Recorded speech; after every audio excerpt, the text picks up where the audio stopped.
Welcome to the Reddit library. Today, we'll be looking at r/AskReddit, where user Chess Kings asked, ex-homeless Redditors, what was the scariest thing that you ever saw on the streets? NSFW. Snow. I'm a big scary dude, so I never had trouble with people picking on me or whatever. In that sense, the streets were safe to me. But seeing snow for the first time that year just made me cry and panic. It was too early for snow. I wasn't ready for that type of cold and was hoping to be on my feet again before the winter came. Beautiful thing like snow just messed me up in so many ways. Hope things are looking better for you now. Thank you. Oh yeah, I turned it around. This was 7 years ago. I was making art from trash and selling it in markets and posing it on the streets. I became pretty known for it. I've traveled the world for exhibitions and worked with very famous artists. I'm still struggling with money. I work non-stop and now with the virus I'm struggling even more, but I rent a house with a big garden for my dog and own a car. I'm far away from that life and I don't think I'll ever be in that position. Cold weather. I thought I was going to die one night. I was so cold. I remember waking up thinking, you need to move or you are going to die. This was the scariest thing for me. I ended up sleeping in buses, burning sterno. It's like jellied rubbing alcohol that burns for a good while. I would try to constantly be walking because if I stopped, I'd probably fall asleep and die. I also sometimes rested under a bridge from time to time. One time, I fell asleep under the bridge and I woke up finally feeling warm and cozy and thought it was nice to finally be at rest. Then I realized that it's way too cold for this and I can't move without that frozen fingers pain everywhere. Struggled real hard to get my sterno out and could barely bend my fingers enough to light it, like my hands were nearly useless. I'm glad I woke up. Edit. Thanks for the gold. I was staying in a homeless shelter that had a men's side and a women's side. Most of the men were convicted sex offenders. In the 8 months I spent in that hell on earth, I was friends with 3 women who were assaulted by some of these men. The truly scary thing? The women were actively discouraged from telling anyone what had happened, especially the police. If they filed a report with the police, they were permanently barred from the shelter. That place, one of the most celebrated in my state, regularly has the mayor and governor stop by, is the most evil place on earth. Please tell your local news organization. If they can interview some of your friends who were assaulted, all the better. Authorities might not give a damn, but a hungry reporter sure as hell would. Biggest thing, 5'3", 115 pounds, was how often people try to abduct you. That and how often people try to serve you tampered food. The teenagers trying to get clout by assaulting/pranking you is another one. When I was 17, I worked at a little pizzeria. Some nights we have leftover pizzas that were meant to sell by the slice. This particular night I had a full Supreme and I decided to bring it home instead of throwing it away. It was raining that night. While driving home I see a homeless person under an overpass and decide to give him this whole pizza. I pull back around, explained to him that I work at a place and I wanted to give him this whole pizza. He refused to accept it and said that I probably baked cockroaches into it or something. I was pretty upset by this and it kind of ruined my desire to give for years, but you talking about people giving you tampered food made me feel like this guy had every reason to be suspicious of me. When I worked at a pizza place, named for a short emperor, we had a dumpster out back where we threw out the pizzas we hadn't sold at the end of the day. This was often 10 or so pizzas. The local homeless population knew to go diving for these pizzas, and there were times we would see them waiting and just hand them over. Top management wanted us to pour bleach on the pizzas before putting them in the dumpster, but the manager refused to actually do it because he wasn't a bad person. I left within a month of that directive.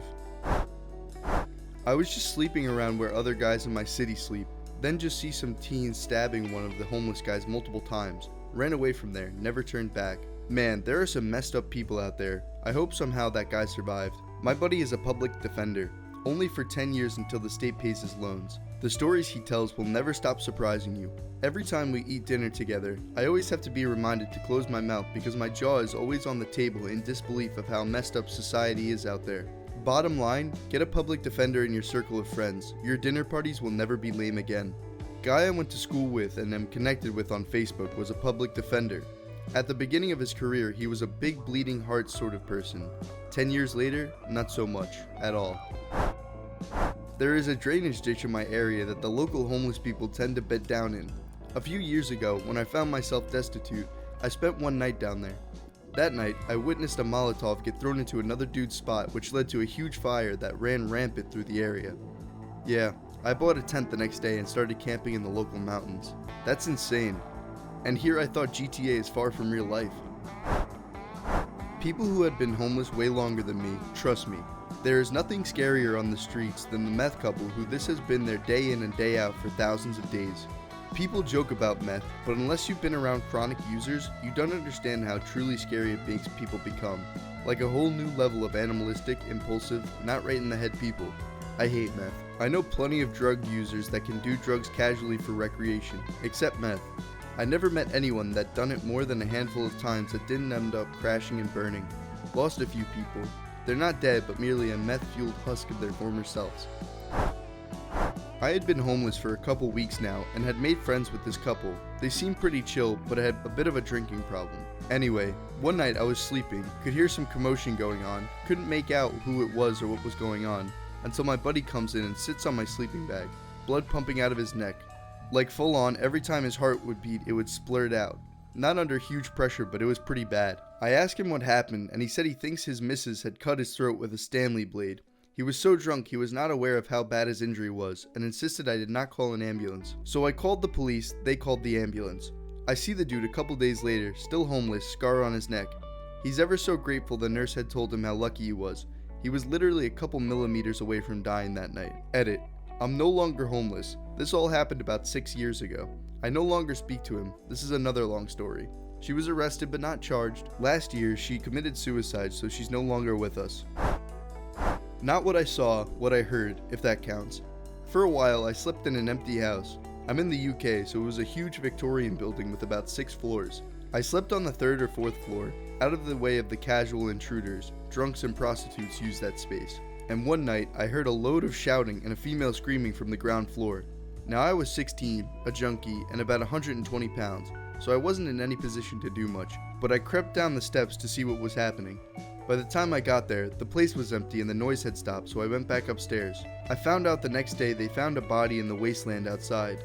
Turns out the woman was a prostitute. They assumed her client stabbed her after a struggle, and she'd made a run for it before he caught her and finished the job. Always wonder if I'd been able to help, but I'd probably have gotten stabbed too. I'm currently homeless, and this is why I stay out of homeless shelters and away from other homeless. Fistfights at 2 a.m., loud arguments, people trying to get into your stuff while you sleep. You don't get sleep in those places anyway, and it's all risk with no benefit. When you own nothing, you can't afford to lose the 2 shirts, pair of pants, 3 pairs of socks, cell phone, and phone charger. Lucky enough to have a cell phone with no service but workable with Wi-Fi. Can't lose it. I couch surf at the moment, which has its risks, but overall it's much safer than the shelters. Downside being I never know where I'll be, so finding work is near impossible. Almost had an apartment and work at one point, but roommate started hearing voices and kicked me out before I could be added to the lease. Previous roommate, 2 ago, that put me in the homeless situation also started hearing voices and straight up disappeared on me. I think I must drive people crazy or something. Stayed in my car for 9 months, I worked, and past 6 months have been couch surfing, work when I can afford to. At some point, I'll run out of couches and be forced into shelters and around other homeless, and that scares the stuff out of me. At some point, I'll have to devolve to becoming accustomed to living on the streets, doing anything to survive. If I don't find someone willing to put me up till I can get back on my feet, which won't happen. Everyone who's let me crash longer than one night has been a creep with no respect. The scariest thing I saw was a man named Tony T. Apparently, he had been a cokehead for years, but had to keep a job to support his habit. He had received a huge settlement, over $500K, at which point he decided that he never had to work again. He lived on the streets and smoked cocaine all day. The best way to describe him is Tuco from Breaking Bad. He was generous with his drugs so people would naturally want to be around him, but he was unpredictable and dangerous. I have tons of stories about him being crazy aggressive, but the last time I saw him, he beat a man with a pipe for dropping a tiny crack rock in the dirt. We are talking like $20 worth of dope, and he probably either killed the guy or messed him up for life. I tried to stop him, and he threatened to turn on me. I walked out, went to a phone, and called my sister to come get me. She helped me get my stuff together, and I never went back. That was 30 years ago. Let's see. Funny-ish guy at the shelter I stayed at got stabbed in the ribs by another guy. The guy who stabbed him just walked inside and attempted to go to sleep, while the guy who stabbed is sitting on a bench literally spurting blood out of his side, and he lights a cigarette.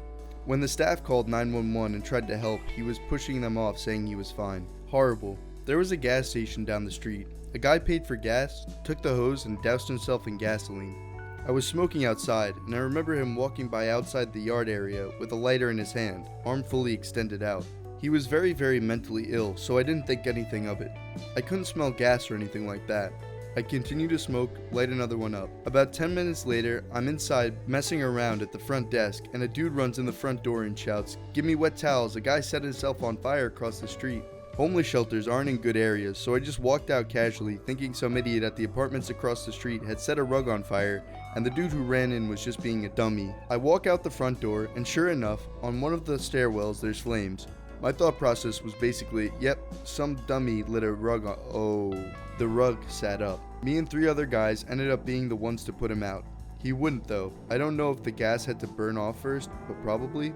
I don't really remember putting him out, I just remember after. I don't remember a smell or anything. The morbid thing I do remember is he was out and he just kept shouting. He died 3 days later. I was told it wasn't the first time he'd done something like this. The shelter ended up sending me to therapy, and the woman was the best therapist I'd ever had. I still get weird sometimes and can't really watch people on fire in movies anymore. You're a good person to help respond to a tragedy like that. It's a heavy weight to carry on your shoulders. I'm glad the shelter had the resources and followed through to get you a therapist. Hope you're doing well. We hope the video wasn't too hard to watch. There were a lot of intense topics. Anyways, if you enjoyed the video, hit subscribe for more from the library, and we'll see you soon.